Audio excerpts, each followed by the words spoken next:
Karen Shortt, and I'm the president of the Faculty Association at Vancouver Community College. Faculty found out some very devastating news last night.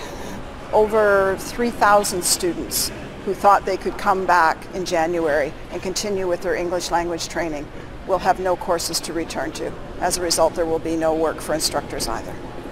And what reaction are you hearing from faculty as well as from students? We're hearing shock and outrage.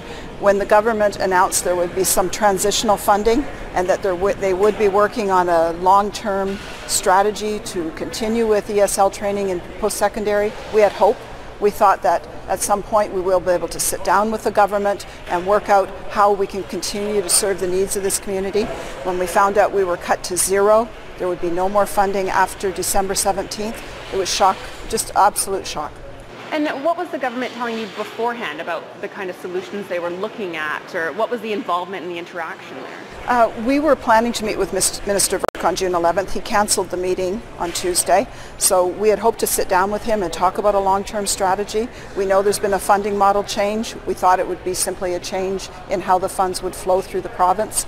The province has an obligation, a responsibility to offer adult training. English language training is part of that. It's part of the jobs plan. So the shock was just, it was unbelievable to see in people's eyes last night to think, wow, I'm going to be done at this college. We've been serving this community close to 50 years with English language training, and many of the people that you see working in hotels, in hospitals, in restaurants went through this program.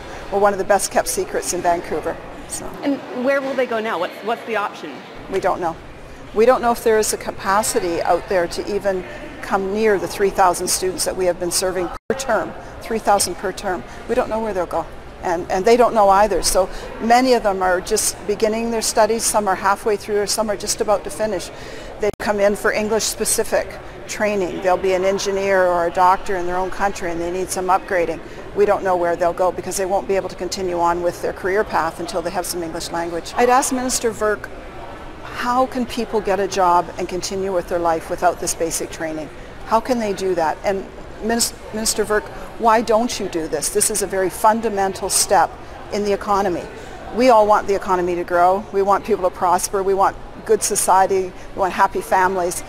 Christy Clark runs a campaign on families. This is integral to families, that the parents work so they can provide for their children. And if they can't work, if they're in low wage earner capacity, how can people prosper and be healthy and be part of society and give back? So I'd say, Minister Verk, you need to put some money in at the ground level, fund this training so that people can give back many times over during their lifetime, and their children can as well.